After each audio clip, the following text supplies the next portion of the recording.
Hello guys, welcome to our part 3 of HCIA certification training, and in this section we'll be discussing file operations on Huawei devices. So all the routers, the switches and the firewalls, there are some files and the folders, or there are files in folder that you need to manage and be able to do some operations on them. So what are some scenarios that we need file operations on networking devices? The first scenario is when you are doing software upgrade. So remember, there are new software versions that are coming, that are being released by the vendors each and every year, maybe each and every month. So you need to do software upgrade for the networking devices. And before you do the software upgrade, you need to be able to copy this software or to FTP or SFTP this software from your machine or from the NMS, the network monitoring system, to the router or the switch or the firewall that you want to upgrade. And once you copy it, you have copied to the networking device. You also need to be able to copy it maybe from the master to the slave so that it's available on both the master and slave CF card. Then patch upgrade also, we have to do patch upgrades more often, so that our networking devices are operating with the newest software version, because the newest versions have the best features and will have some vulnerabilities fixed. So we normally do software and patch upgrades more often. And then when you want to extract logs from devices, for example, there is an issue on a router, and then you need to do some analysis. You need to be able to extract the logs from these devices. So how do you copy the files from the router to your PC for further analysis?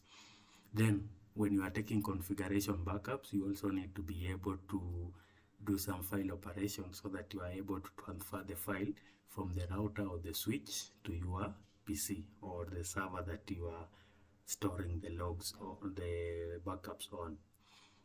Then sometimes when you've done the software upgrade or the patch upgrade, you have the old files on the router. So you need to be able to delete these files and create more storage space on the device. So these are just some common scenarios when we do file operations on the router. And the first command that we use for the directory operations, these commands are similar to the ones that we use on Linux machines. The first command is print working directory, the pwd. So this one will tell you the current directory where you are. For example, if we do the pwd command on this router, it's telling us that we are in the flash directory. So you are able to tell in which directory you are currently when you run this print working directory command. Then we have the dir. This is the dir command will be able to list the files or the folders within a directory.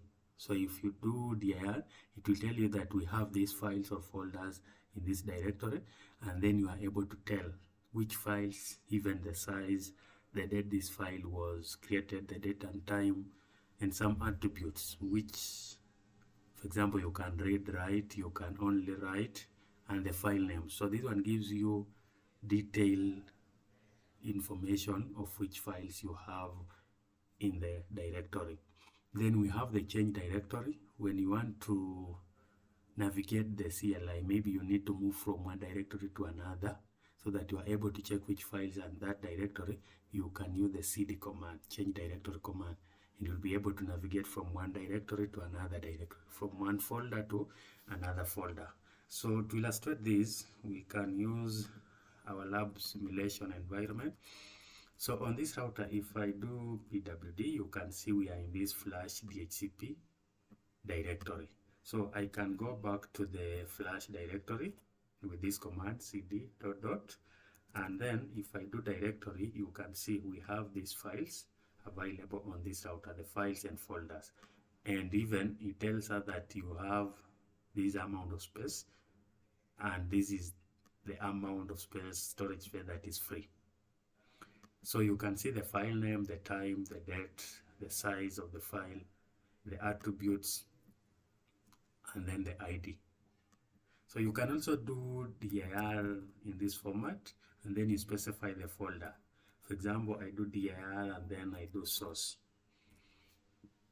So this one will list the files or the folders within this flash/source directory. And then if I do pwd, it tells me I'm in the flash directory. So we have the pwd telling you where you are. We have the directory command listing the folders and the files within a directory. And then we have the cd command that will help you to navigate from one folder to the other folder. So the second one is directory operation. These are also similar to Linux commands, the make directory and remove directory. So make directory will help you to create a directory on a router or a switch or any networking device that you are operating on. And then you can also remove that directory. You can remove directory using the rmdir command. So you will be deleting the folder from the router. So to illustrate this, if I log into this router and I do dir, you can see we have these folders. So I can make a directory using the make directory command, and I give it a name, test directory. So if I do dir again, you can see we have the test directory folder has been created. I can do remove directory, rm directory, and I do test directory. This one will delete the test directory from our router. It asks for confirmation. I type yes. If I do directory again, now I don't have the test directory that was created using the make directory command. Then another operation, file operation that we normally use is copy, move, rename. Remember, I've mentioned when you are doing the software or the patch upgrade or even taking logs, you need to do some file operations. So we have the copy, move, and rename command that you can use to be able to handle these files. So first is copy, where you are copying a file from one directory to another directory. So for example, on this router, if I do dir, I have this VRP, the configuration file, vrpcfg.zip. I can create a directory. I make a directory test directory, and then I cd into this directory. If I do dir, I don't have any files here, so I can just go back to the dir again. So I can copy the vrp config, I put it to the test directory. So I'm specifying the file that I want to copy and the directory that I want to put that file. I press enter. Do you want to copy? Yes. So it tells you 100% complete. Now if I cd to the test directory and dir, you can see we have the file in this test directory. So we have copied the file from the flash directory to the flash/test directory. Then you can also rename files. When you are renaming files, you give the file that you want to name and the name that you are changing to. For example, if I have a file here on this router, let me see.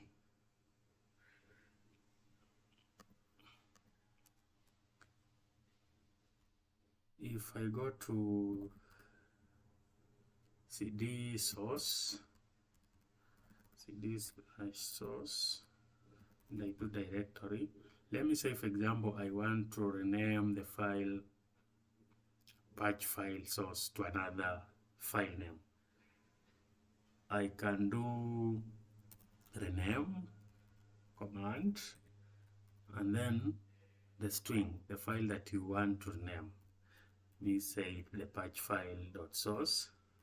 Then it is asking you the path or the file name that you want to give, maybe the device name. So if I do test.txt just for and click enter, it's asking me whether I want to rename this file patch file.source to test.txt and in this directory. So I can click yes, and yeah, it has renamed the file. If I do directory, I now have this file here, test.txt. So this is how you do renaming of files. First you run the command rename, and then you give the file that you want to rename and the name that you want to assign, the new name that you want to assign to the device. The move command will help you move files from one folder to another folder on the router. Then we have other file operations that I've mentioned is delete and delete, reset, recycle bin, delete and reserve.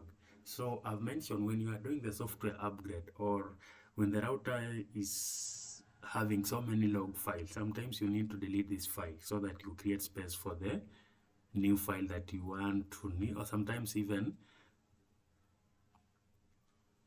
the logs. For the router to be able to store logs, you need space on the disk. So what you do is you delete the old files to create space for the new log files. So the first command that we are using is delete. Delete, it means it's deleting the file, but it's not fully deleting it from the router. So it's moving the file from where it is to the trash, which means you can recover the file.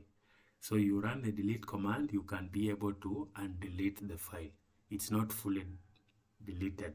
You can still recover the file. It's just restored in the recycle bin. So as you can see, in the directory, we have a file we call the vrpcfg.zip. So you can delete vrpcfg.zip, but of course this is not recommended because you are deleting the config file. So you can identify a file that you want to delete and then you delete that file. It will ask you whether you need to delete it or not. Yeah, you give yes as confirmation, then the file will be deleted. Then you can use the undelete command to recover the file. So you undelete the file that you have deleted before, and then yeah, you enter yes again, and you will be able to recover the file on the router. So those are the functions. You delete, it goes to the recycle bin. You undelete, you are moving it from the recycle bin back to the directory where it was before you deleted it.